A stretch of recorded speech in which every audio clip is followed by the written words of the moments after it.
membres de l'équipe que je connais très bien parce que j'ai eu la chance de travailler avec eux il y a plusieurs années, donc je vais dire les noms. Merci pour Mariama, merci à Kotimi, à Géraldine, à Nathalie, Gérard, Arlette. On ne se rend pas compte, mais un festival pour organiser, c'est une année, trouver du financement, trouver des partenaires, etc. Donc voilà, bravo à tout le monde, bravo pour les 40 ans. Merci. Ok, c'est bon. Donc du coup, on a 2 mentions spéciales et 2 prix à décerner aujourd'hui. Alors, la première mention spéciale, ça va être...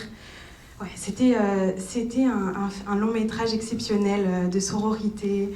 Il y avait des rires, de la musique, une belle leçon de vie. C'est une coproduction sénégalaise et française. Donc une mention spéciale pour le long métrage Djigini, La voix des femmes, réalisé par Adrien Cotona.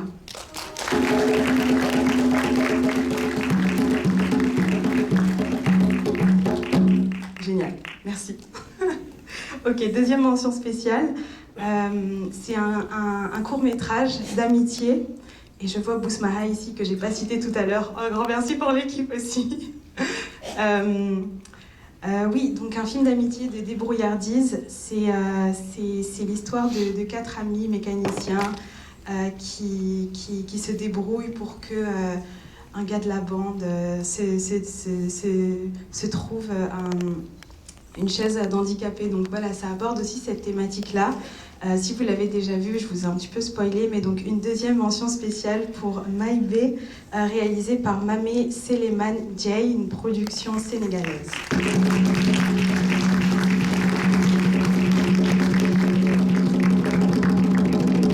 Merci beaucoup.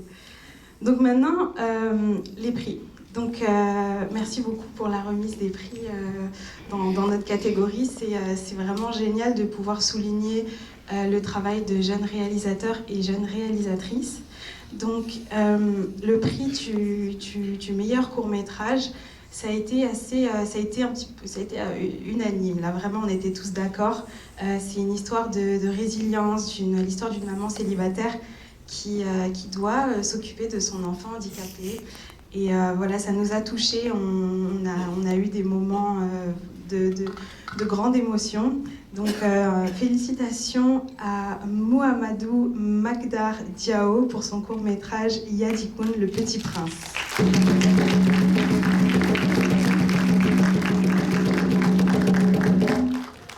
Bon, il n'y a personne qui est là pour récupérer les prix. Non, mais c'est bon. En tout cas, j'espère qu'on pourra transmettre l'information au réalisateur parce que c'était vraiment un beau travail.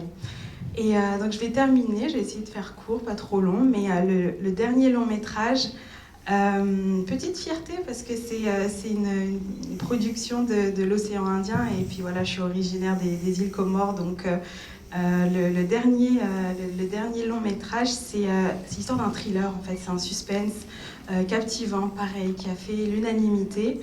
Une belle photographie, une histoire d'amour, de tromperie, voilà, on se remet ensemble, on se quitte. Bon, ils ont gagné. Et donc, c'est le meilleur prix du long métrage est décerné à John Rabot pour son film The Blue Penny. Ah, ils sont là! Ah, je suis contente.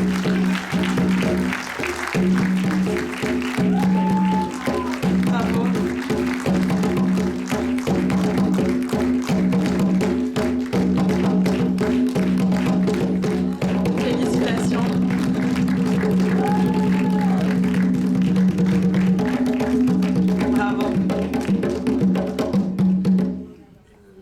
Merci beaucoup, c'est une très grande surprise.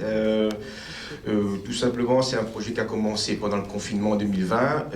Ce projet a vu le jour parce que j'avais peur qu'on ne puisse pas faire de film d'aussitôt, parce qu'on était confinés et qu'on nous disait tous que ça allait durer quelques années. Donc j'ai commencé à écrire des histoires qui se passaient à l'intérieur, dans un seul lieu. Et ce projet a pu voir le jour grâce à toute une équipe et de personnes qui sont venues se rajouter au fil de la production de ce film. Et ça a été que des surprises, des bonus et beaucoup de gratitude à chaque fois. Donc je dédie ce prix à toute l'équipe du film de l'île Maurice, les comédiens, les musiciens, l'équipe technique. Et merci Vue d'Afrique m'a fait revenir à Montréal parce que c'est là que j'ai commencé il y a 13 ans. Donc merci beaucoup.